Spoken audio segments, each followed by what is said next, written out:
Terbukti sudah bahwa match 1 pada uji coba timnas Indonesia melawan timnas Libya memang bukanlah suatu hal yang penting dari segi hasil, di mana timnas kita ditekuk 4-0 pada saat itu. Dan sesuai kata-kata Coach Shin, pada match 1 ia hanya ingin melihat kondisi fisik para pemainnya. Jadi di match 1 memang terlihat bahwa timnas tidak bermain dengan bagus. Namun di match kedua timnas tampil beda, meskipun hasilnya belum dapat meraih kemenangan. Tapi dari segi permainan timnas di match 2 jauh lebih bagus dari match pertama. Ya, lagi-lagi tetap masih ada PR dan evaluasi yang perlu diperhatikan sebelum berperang di Piala Asia 2023. Dari segi permainan kali ini Coach Shin ingin kembali bereksperimen dengan memasang pemain bertahan cukup banyak seperti Rizky Ridho, Jordi Amat, Elkan Bagot, Pratama Arhan, Jacob Sayuri, dan Justin Hubner. Di luar perkiraan, pada kali ini Hubner dimainkan di posisi defensive midfielder, yang seharusnya posisi Hubner sesungguhnya adalah back tengah. Hal ini dilakukan untuk dapat menjadi opsi di lini tengah sebagai pengganti Mark Klok bila dibutuhkan. Dan mengingat memang kualitas passing dari Hubner sungguh luar biasa, jadi penempatan Hubner di lini tengah memang merupakan ide yang cukup bagus. Pada babak pertama Coach Shin menggunakan formasi 3-4-3, di mana Indonesia kali ini memiliki dua pivot di lini tengah, yaitu Justin Hubner dan Ivar Jenner. Dan bisa dilihat pada babak pertama Indonesia bermain dengan sangat bagus, di mana mengandalkan passing box to box atau passing pendek, hingga akhirnya Jacob Sayuri mampu mencetak gol melalui assist dari sang maestro Ivar Jenner. Harus diakui pada pertandingan kali ini Ivar Jenner mampu bermain dan menjalankan perannya yang dengan sangat bagus, meskipun tetap masih ada kekurangan yang sebenarnya masih bisa ditolerir. Lalu untuk Justin Hubner memang bisa dilihat dari segi offense,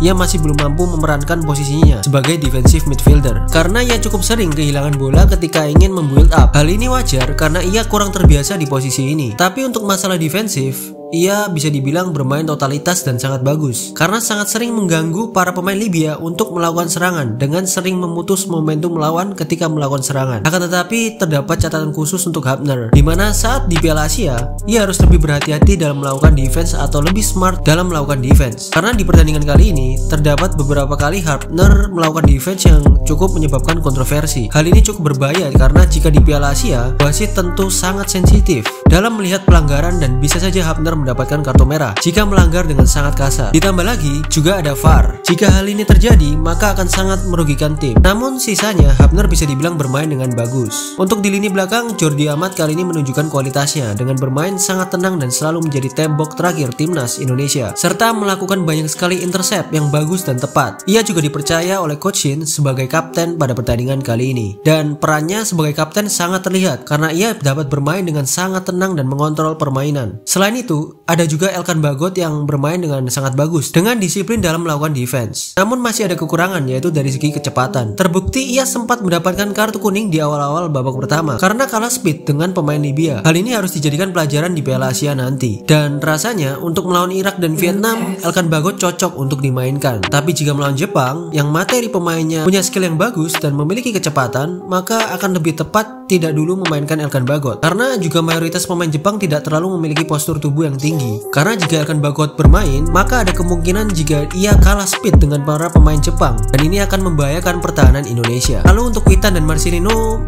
masih terlihat belum bermain dengan maksimal. Untuk Rafael Strike sudah cukup bagus, namun sayangnya Indonesia lengah setelah mencetak gol sehingga harus tercomeback 2 gol sekaligus dalam waktu yang dekat. Dan lagi-lagi bisa dibilang 2 gol ini merupakan kesalahan dari para pemain kita. Chemistry timnas juga masih kurang bagus. Jadi tetap PR besar timnas masih sama, yaitu adalah masalah teamwork atau chemistry dan human error atau kesalahan dari para pemain sendiri serta mentalitas, khususnya jika dilakukan high pressing oleh lawan. Babak pertama pun berakhir dengan skor 1-2 untuk keunggulan Libya. Pada babak kedua tampaknya Coach Shin cukup puas dengan permainan para pemainnya sehingga belum ada pergantian pemain, dan permainan di babak kedua berjalan kurang lebih mirip dengan babak pertama. Namun memang Indonesia bermain lebih menyerang sampai Hubner pun sempat mendapatkan peluang emas, namun sayang masih belum dapat menciptakan gol. Hingga akhirnya skor pun berakhir dengan kemenangan timnas Libya dengan skor 2-1. Secara permainan timnas menguasai permainan dan mampu mengontrol irama. Namun dalam segi efisiensi Libya lebih unggul. Namun meskipun kalah, pertandingan ini merupakan modal bagus untuk timnas berangkat ke Qatar. Karena timnas mulai menunjukkan progres yang bagus. Seperti masalah fisik, kita bisa melihat timnas bisa bermain dengan tetap maksimal selama 90 menit lebih. Meskipun permainan bisa dibilang cukup tinggi intensitasnya. Jadi dari 2 pertandingan melawan Libya ini memang bisa dibilang akan sangat bermanfaat untuk timnas Indonesia. Karena selama 2 match ini Libya bermain dengan high pressing sehingga para pemain kita bisa lebih siap dan gak kaget ketika menghadapi musuh yang melakukan high pressing di Piala Asia nanti. Dan sepertinya sih semua tim di grup Indonesia mungkin akan melakukan gameplay high pressing kepada timnas, kecuali Vietnam.